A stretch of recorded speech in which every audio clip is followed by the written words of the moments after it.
എത്ര സ്നേഹം നിറഞ്ഞ എൻ്റെ പ്രിയ സുഹൃത്തുക്കളെ, ഞാൻ കാലിക മഞ്ചേരി. ഞാനിപ്പോൾ ഉള്ളത് VM ചാനലിലാണ് മഞ്ചേരി. ഞാൻ ഇപ്പം ഇങ്ങനെ ഒരു വീഡിയോ ചെയ്യാനുണ്ടായ കാരണം മഞ്ചേരി മെഡിക്കൽ കോളേജിൻ്റെ ഒരു തെറ്റിദ്ധാരണ മഞ്ചേരി മെഡിക്കൽ കോളേജിനെ കുറിച്ചുണ്ട്. മെഡിക്കൽ കോളേജ് ഇവിടെ ആവശ്യമുണ്ടെന്നും അതിന് ജനറാശുപത്രി പോയിട്ടാണ് ഇതിവിടെ വന്നതെന്നും എന്നുള്ള ഒരു പ്രശ്നം വളരെയധികം ജനങ്ങളുടെ ഉണ്ട്.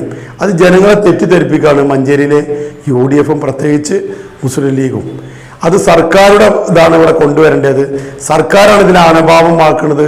സർക്കാരെടുത്താണ് ഇതാ കളഞ്ഞത്, ജനറാശുപത്രി ഇല്ലാതാക്കിയത് എന്നുള്ള ഒരു പ്രചരണം ഇവിടെ നടക്കുന്നുണ്ട്.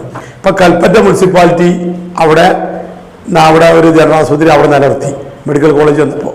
പാലക്കാടും തൃശ്ശൂരും കോഴിക്കോടും നമ്മളെല്ലാ പ്രദേശത്തും അതാത് ജനറാശുപത്രികൾ അതവിടെ നിലനിർത്തേണ്ടത് അതാത് നാട്ടിൽ ഭരിക്കണ പഞ്ചായത്താണ്. പഞ്ചായത്ത് മുനിസിപ്പാലിറ്റിയാണ്. മുനിസിപ്പാലിറ്റിനെ അതിൻ്റെ സൗകര്യം ഒരുക്കി കൊടുക്കേണ്ടത് മഞ്ചേരി നഗരസഭയാണ്.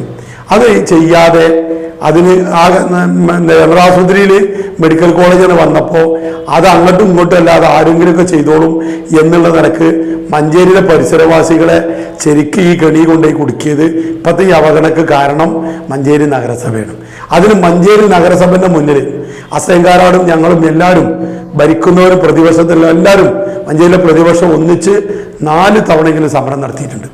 അതിന് ദൃക്സാക്ഷിയാണ് ഞാൻ. എല്ലാ കാര്യത്തിലും ഇതിന് സമരം മഞ്ചേരിയിലെ നഗരസഭ കണ്ണു തുറക്കണമെന്നും ഈ മഞ്ചേരിയിലെ ജനറാശുപത്രി മഞ്ചേരിക്ക് കൊണ്ടുവരാനുള്ള സൗകര്യങ്ങൾ കൗൺസിൽ പാസ്സാക്കി. കൗൺസിലിൽ നിവേദനം കൊടുത്തു പ്രതിപക്ഷ കൗൺസിലർമാർ. ആ കൗൺസിലർമാർ കൊടുത്തത് പോലും പുല്ല് വരെ കൽപ്പിക്കാതെ ഭരണപക്ഷം തള്ളിക്കളയാണ് ചെയ്തത്.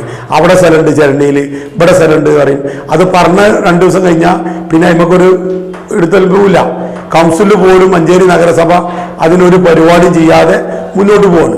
അപ്പൊ ഇതിന്റെ എല്ലാ കാര്യങ്ങൾക്കും ഇപ്പോൾ ഈ ഒപ്പ് ശേഖരണം നടത്തി ആദ്യം ഒരു MLA ഉദ്ഘാടനം ചെയ്തു. ഇവിടെ മഞ്ചേരി എല്ലാ സ്ഥലങ്ങളിലും ഒപ്പ് ശേഖരണം മഞ്ചേരി നഗരസഭയിൽ ഫുള്ള് യൂത്ത് ലീഗ് നടത്തി. എന്തിനാണ് ഈ ജനങ്ങളെ ഈ കവളിപ്പിക്കേണ്ട കാര്യം? ഇതിന് മുഖ്യ ഉത്തരവാദി മഞ്ചേരി നഗരസഭ, മഞ്ചേരിയിലെ UDF ആണെന്നുള്ളത് എല്ലാവർക്കും അറിയേണ്ട കാര്യമാണ്.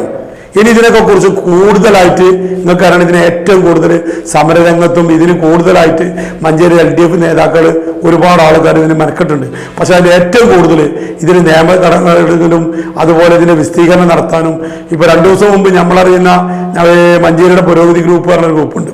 അത് ഇത്ര കാലം അസൈൻകാരാടായിട്ട് സംസാരിച്ചില്ല. അസൈൻകാരാട് നേരിട്ട് അതിൽ 13ഓളം വോയിസ് പറഞ്ഞു.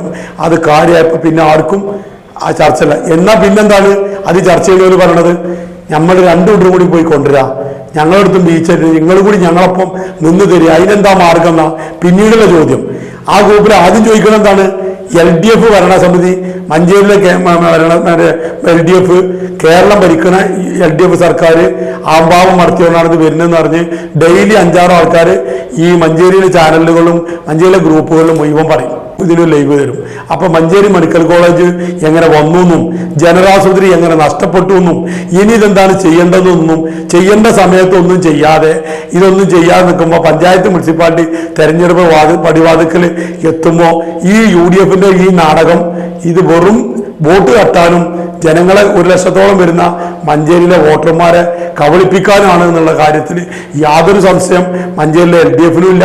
മഞ്ചേരിയിലെ LDFന് ആ ബോധ്യം ഉണ്ടായതുകൊണ്ടാണ് ഞങ്ങളിതിന് ഈ കാര്യങ്ങൾ പറഞ്ഞ് ഞങ്ങൾ എന്താണ് ചെയ്യേണ്ടത് വെച്ചാൽ ചെയ്യാൻ ഞങ്ങൾ റെഡിയാണ്. മഞ്ചേരിയിലെ LDF UDF വിളിക്കുന്ന എല്ലാ കമ്മിറ്റിയിലും പങ്കെടുത്തിട്ടുണ്ട്. പങ്കെടുക്കാതെ കേടല്ല. പക്ഷേ 2 ദിവസം പങ്കെടുക്കും. ബലീനയുടെ അഭിപ്രായ വ്യത്യാസം കൊണ്ട് അത് പിന്നെ തുറന്നു പോകാതെ ഒരവസ്ഥയായിട്ട് വരികയാണ്. ആ ഒരു അവസ്ഥയാണ് മഞ്ചേരിന്റെ ജനറാശുപത്രി നഷ്ടപ്പെടാണ്ടായ കാരണം എന്നുള്ളത്.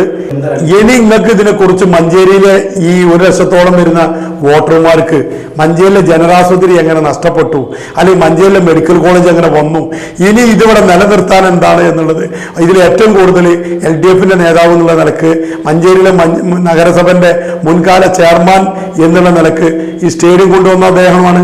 അതുപോലെ LDF ഭരിക്കുമ്പോൾ അദ്ദേഹം ചെയർമാനാകുമ്പോൾ അങ്ങനെ മഞ്ചേരിന്റെ വികസനത്തിന് എന്നും മുന്നിൽ നിന്ന അസൈൻകാരാട് ഇനി നിങ്ങളോട് ഇതിന്റെ ബാക്കിയുള്ള കാര്യങ്ങൾ ഈ ആശുപത്രി എങ്ങനെ വന്നു, എങ്ങനെ നഷ്ടപ്പെട്ടു എന്നുള്ളത് ഇനി അടുത്ത ദിവസങ്ങളിൽ അസൈൻകാരാട് നിങ്ങളെ അഭിസംബോധന ചെയ്തുകൊണ്ട് ഇതിന്റെ സത്യാവസ്ഥ ജനങ്ങൾക്ക് എത്തിച്ചു തരും എന്നുള്ളതാണ് എനിക്ക് ഈ അവസരത്തിൽ പറയാനുള്ളത്.